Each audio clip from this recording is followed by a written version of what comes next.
Mayong Pasko kanatong tanan. Malipayong bag-ong tuig natong tanan. Akong pasalamat yun ninyong tanan tungod kay ato yun nga gihimo ang atong obligasyon isip mga Katoliko Romano. Salamat kaayo sa inyong pagsimba. Salamat kaayo sa inyong pag-uban. Labi na gayud sa siyam ka misa, sa Misa de Gallo o sa simbang gabi. Salamat kayo ninyong tanan. Ako nagpasalamat tungod kay ato gayon nga gihimo ang atong responsibilidad isip mga Katoliko Romano. Labaw sa tanan, ako pod nga pasalamat sa atong mga kaparian. Ang atong mga kaparian gasakripisyo gayon. Gaadto gahimo sa Misa de Gallo, sa simbang gabi, gahimo usab sa mga pag-adto sa mga barangay, sa mga kapilya, sa mga lugar diin ilang nakita nga angayan gayud nga ilang serbisyuhan. Busa mga kaparian, salamat kaayo. Ang inyong pagserbisyo, pagpang-alagad, alagad sa gugma tungod sa atong pagtuo. Mao na nga salamat kaayo ug atong iampo ang atong mga kaparian. Karon Disyembre 31, katapusan sa tuig 2025 ug ato pang hinumduman nga ang tuig 2025 gideklarar nga usa ka Year of Hope busa matapos atong sa ulugon liturgically ang pag-pick-up sa Year of Hope karong Enero 4, karong piyesta sa Epiphany nga mahitabo sa Enero 4. Usbon ko ha, katapusan karong adlaw sa tuig 2025 o hinaot nga dili kayo ta mo pagsiwabi kana bang mo abuso ba, mo inom og maayo o uban pa dinha ato yung hinumduman nga kining mukaon lang ta og ginagmay nya mo inom pud ta og ginagmay pero wa magpasabot nga murag motapos ng kalibutan sa tuig 2025 ug maghubog kag maayo. Busa ako pong pasalamat sa mga parokya nga akong nabisitahan sa Misa de Gallo. Salamat kayo sa mga kura paroko. Akong pasalamat sa mga kaparian sa niadtong permiro nga Misa de Gallo.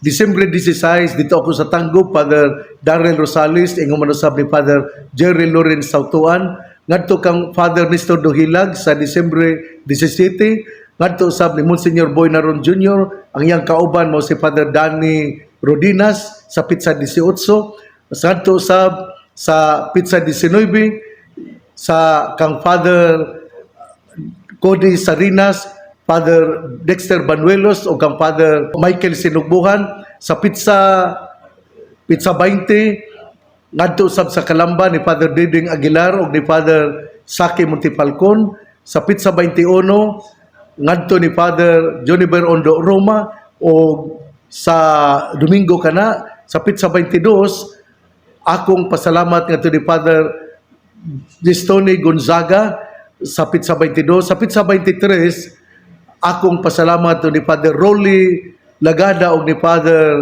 Romel Rodinas sa Pitsa 23 o sa Pitsa 24 ngadto kang Father Celestino Dodong Palma o ingon sa Pitsa sa gabi na mao na ang misa kon selebrada pagsugat vigil mass sa piyesta sa pagkatao sa atong Ginoo ug di na ka naghihimo sa Metropolitan Cathedral of the Immaculate Conception. Di na nga atong rektor mo si Father Lani Sereno, Father Mark Julius Samunte, Father Jeffrey Oracion ug ni Father Mario Magkanam. Pusa salamat kayo. Karong gabi moadto usab ako. Moadto ang mga alas 8 isip pagsugat usab sa bagong tuig adto ako sa Aluran. Ang kura paroko mo si Father Edgardo Ponce. Busa usbon ko, salamat kaayo o salamat usab sa mga parokyano. Ang ato karong ebanghelyo ning adlaw Miyerkules, Disyembre 31, katapusan nga adlaw sa 2025, ang mao nga ebanghelyo atong kutloon sumala sa ebanghelyo ni San Juan. Sa wala pa'y nabuhat bisan unsa, ang pulong diha na, ang pulong uban sa Dios ug ang pulong Dios. Sugad pagayod sa sinugdan ang pulong uban sa Dios. Pinagi kaniya gibuhat ang sa Dios ang tanan ug walay bisan usa sa tanan nga nabuhat nga dili pinaagi kaniya. Gikan kaniya ang kinabuhi ug ang maong kinabuhi mao ang kahayag sa mga tawo. Ang kahayag nagdan-ag dinha sa kangitngit ug wala mabuntog niini ang kangit ug wala makabuntog niini ang kangitngit. May tawo nga ginganlag Juan nga gipadala sa Dios pagsaksi ngadto sa mga tawo mahitungod sa kahayag aron ang tanan makadungog sa mensahe ug mutuo. Si Juan dili mao ang kahayag apan mianhi siya aron pagsaksi mahitungod sa kahayag. Mao kini ang matuod nga kahayag nga muanhi na sa kalibutan ug mag-iwag sa tanang tawo. Ang pulong dinhi na sa kalibutan. Pinaki kaniya gibuhat sa Dios ang kalibutan apan ang kalibutan wala mo ila kaniya. Mianhi siya sa iyang kaugalingong katawhan apan wala sila mudawat kaniya. Hinuon may midawat og mituo kaniya. Busa sila giatagan niya sa katungod nga mahimong mga anak sa Dios. Wala sila mahimong mga anak sa Dios sa paagi nga tawhanon. Wala sila mga tao nga mga anak sa tawhanong amahan kay ang Dios mismo mao man ang ilang amahan. Ang pulong nahimong tao og mipuyo uban kanato. Nakita namo ang iyang himaya nga puno sa grasya ug sa kamatuoran. Kini ang himaya nga iyang nadawat ingon nga bugtong anak sa amahan. Misaksi si Juan may tungod kaniya ug misinggit nga nag-ingon, siya ang akong gihisgutan sa pag-ingon ko. Siya nga moabot sunod kanako, labaw kanako kay diha naman siya ug wala pa ako mataw. Gikan sa nagigapin niyang grasya, kitang tanan gihatagan niya sa walay puas nga panalangin. Ang balaod gihatag sa Dios, pinaagi kang Moises, apan ang grasya ug ang kamatuoran miabot pinaagi kang Hesukristo. Wala pa gyud tawo nga nakakita sa Dios. Ang bugtong anak nga Dios nga pinangga kaayo sa amahan mao'y nagpaila kaniya. Ebanghelyo sa atong Ginoo, daygon ikaw o Kristo. Mga igsuon, ang atong ebanghelyo nindot kaayo og gisaysay. Una nga ang kangitngit wala makabuntog sa kahayag. Usbon ko nga ang kahayag nagdan-ag dina sa kangitngit ug wala makabuntog niini ang kangitngit. Sa to pa mipatigbabaw yun ang kahayag. Usa may buti pasabot nga ang maayo nga butang mupatigbabaw gayon. Mao kini ang unang punto nga atong hinumduman sa pagsira nining tuig 2025 nga ang kahayag dili gayon mabuntog. Ang kangitngit buntugon gayon sa kahayag. Ikaduha nga si Juan gihisgutan nga siya dili mao ang kahayag kay si Jesus mao man ang kahayag. Sa to pa di ay sa pagsira sa tuig 2025 kita gipahinumduman nga si Jesus mao ang kahayag nga dunay nagpaila kaniya nga mao si Juan nga magbubunyag. Nga si Jesus mao ang ato nga Dios ug manunubos. Gani mao man kini ang gihisgutan nga ang pulong nahimong tawo og mipuyo uban kanato. Ug hinumduman gyud nato nga pinaagi sa Dios ang kalibutan pinaagi kaniya gibuhat sa Dios ang kalibutan apan ang kalibutan wala mo ila kaniya.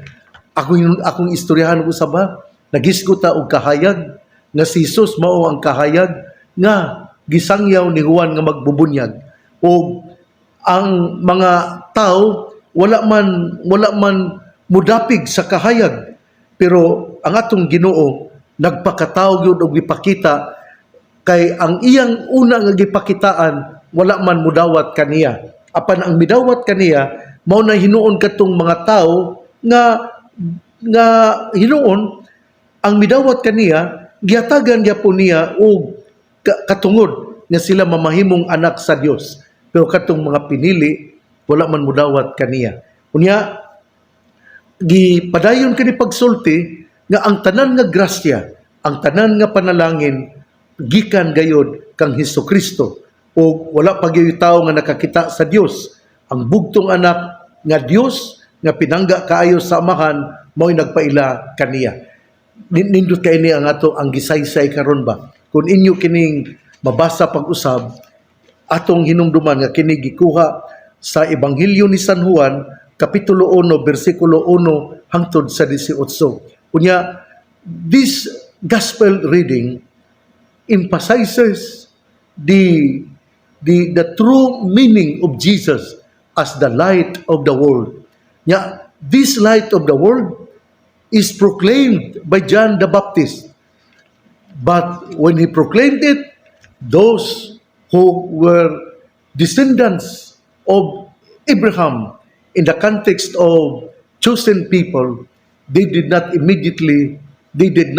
accept him as the Son of God. Pero kinsa man ang midawat kaniya, kita na ang mga Hintil, ang mga Gentiles, kita na nga mga dili yun mga pursuso nga mga anak ni Abraham, pero kita mituo nga kita mga anak sa pagtuo ni Abraham. O tungod ni ini gipahinumduman kita nga si Jesus ang grasya ug ang kamatuoran, the grace and truth came from Jesus. Nindot yung kay nino kay sa katapusan sa tuig gipahinumduman ta bahin sa grasya, panalangin o ingong manusab sa kamatuoran. Ato ning hinumduman sa pag-take-off ni pagsira sa tuig, ato yung hinumduman nga ang grasya ug ang kamatuoran gikan ni Hesus ug unta dili kini isulod sa pipila lamang ka mga tao ug sila lamang ang makaangkon sa grasya ug kamatuoran. Kung giingon nga ang grasya ug kamatuoran gikan kang Hesus. Unya, kung gikan ni Hesus ang grasya nganuman nga dili man ni nato sawan, kay gihatag kini nga alang sa kaayuhan sa tanan. Pero sakit nga hinumduman nga sa panggobyerno karon 100 billion of pesos, billion ha, ang gikumkum sa pipila lamang ka pamilya. Inay unta ihatag kini og ibutang sa ospital, pero nagantos gihapon ang atong mga kaigsuonan. Free hospitalization kuno, pero daghan man gyapon ang dili mahatagan og free hospitalization. Muna nga hangyoon gyud nako nga magtinarong ta. Mao man bitaw nga nining pag-take off, nining pagsira sa tuig 2025. Ato nga buhaton ang pagbag-o sa atong mga saad. Kadabang natay gitawag og New Year's resolution na binagayod sa katawhan dinha sa Kongreso, sa atong mga senador, nga ato nang puy-an ang grasya o kamatuoran. Ang grasya, kamo, ang pahiluna niini, asa mo abot ang grasya. Saludo kami kay kamo man instrumento aron mapahaluna og maayo ang ato nga mga panalangin sa ato nga panggobyerno. Pero usahay, kadaghanan gayod, karon man lang ni nabantayan, pero ako sayod, nadaghan na kaayo nga mga administrasyon nga doon nagyoy korupsyon. Pero kinila ang grabe yung kaayo, kaya ang 100 billions of pesos anaa man lamang sa gamay nga mga kamot. Naa ang mga ghost projects, ghost ha, gihatag ang kwarta pero walay nakita. Doon ang magali nakita pero substandard food. Muna nga nang lunop ang mga lugar sa Cebu, naglunop ang ubang mga lugar sa ato nga nasod. Tungod kay wala man gihimo ang mga proyekto ug kung gihimo man substandard man kaayo. Busa nining atong pagtagbuon niya sa bag-ong tuig, hangyoon ko kamo kita nga magpuyo ta sa kinabuhi nga sa kamatuoran atong paningkamutan. Ako sayo dili man ni sayon labi na kun nakasi mong comfort zone. Ipasabot nga kini bang mao na lang ni kay nalipay ko aning paagiha, pero ato yung usbon kung kini makahatag og kadautan sa ato nga lungsod, sa ato nga probinsya, sa ato nga dakbayan ug sa atong nasod. Busa usbon ko nga atong ebanghelyo nindot yung kaayo sa sinugdanan sa wala pa mabuhat ang kalibutan, ang pulong diha na. Ang pulong nagpakatao nga mao si Hesus, ang tinuod nga tuburan sa kahayag. Si Juan mao ang misaksi sa kahayag, apan ang kalibutan, ang iyang kaugalingong katawhan, wala mudawat kaniya. Kinsa may midawat kaniya? Adunay midawat kaniya, kita nga mga hintil, giatagan og katungod nga mamahimong anak sa Dios. Si Jesus mao ang gahatag sa grasya ug kamatuoran.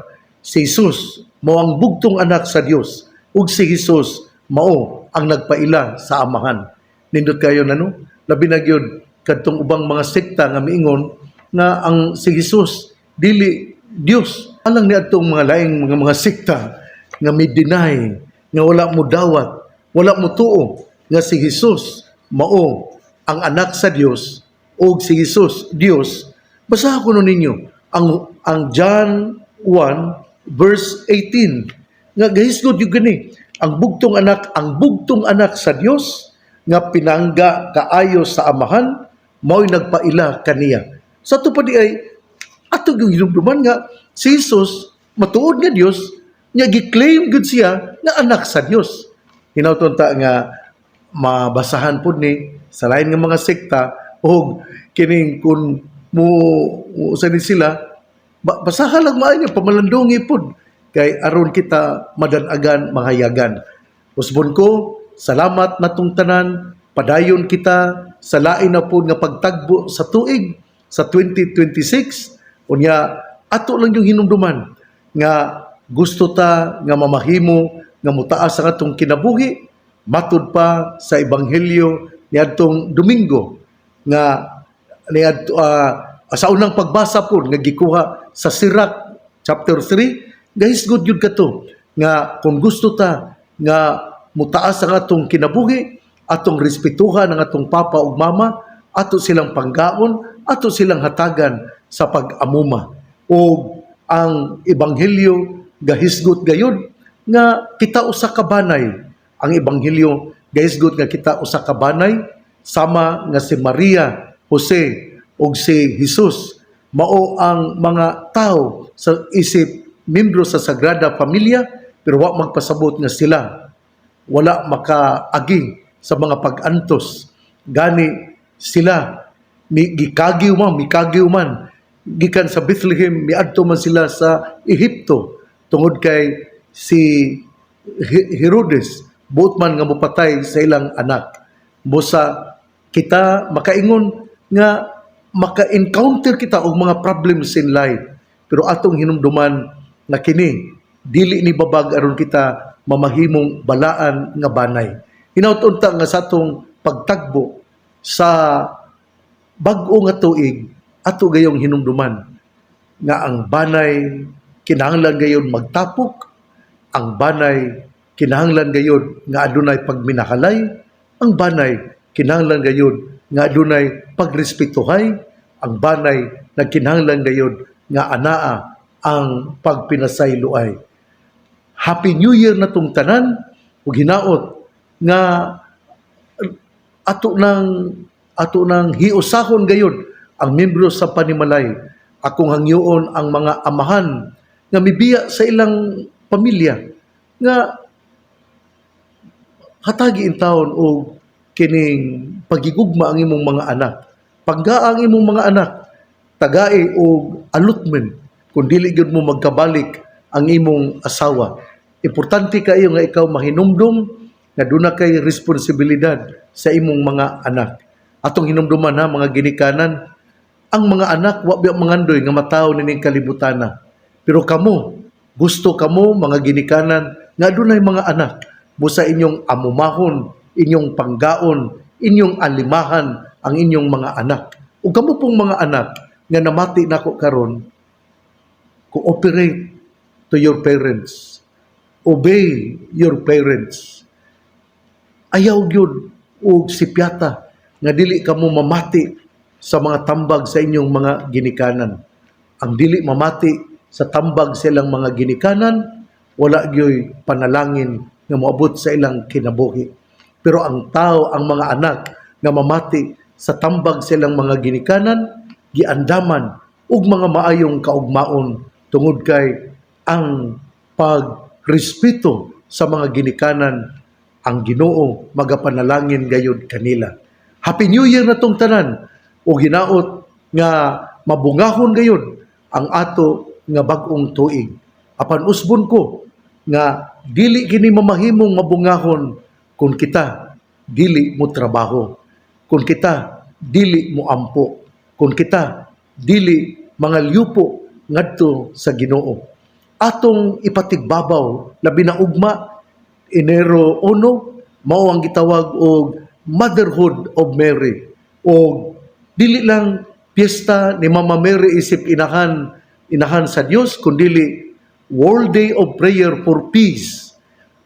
Ang unang nga tuig, ang unang adlaw sa tuig gigahin ni Mama Mary o gingon man usab sa kalibutanong kalinaw.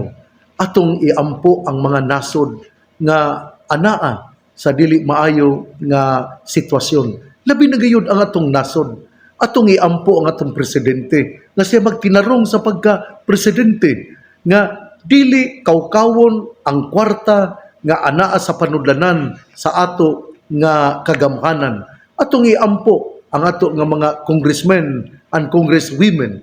Atong iampo ang ato usab nga mga senador.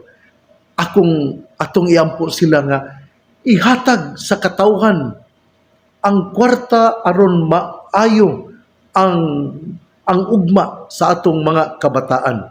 Sus, kung magtinaro na yun, sa tuig lang 2025 ha, 100 billion pesos ang nawala niya asa na kini. Sus, 100 billion pesos, billion ha, billion. Muna nga kining hinaut unta nga ato kining mahinumduman og sa tuig 2026 hinaut nga magtinarong na ang anaa sa mga kagamhanan. Atong iampo sila. Langit nung amahan, nangaliw po ako alang sa tanang katawhan nga Pilipinhon. Ginoo, giyahi kami.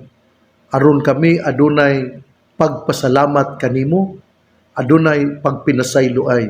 Apan labaw sa tanan, nangaliw po ako nga unta among puy-an ang pagka-matinud-anon, ang pagka-honest sa kinabuhi.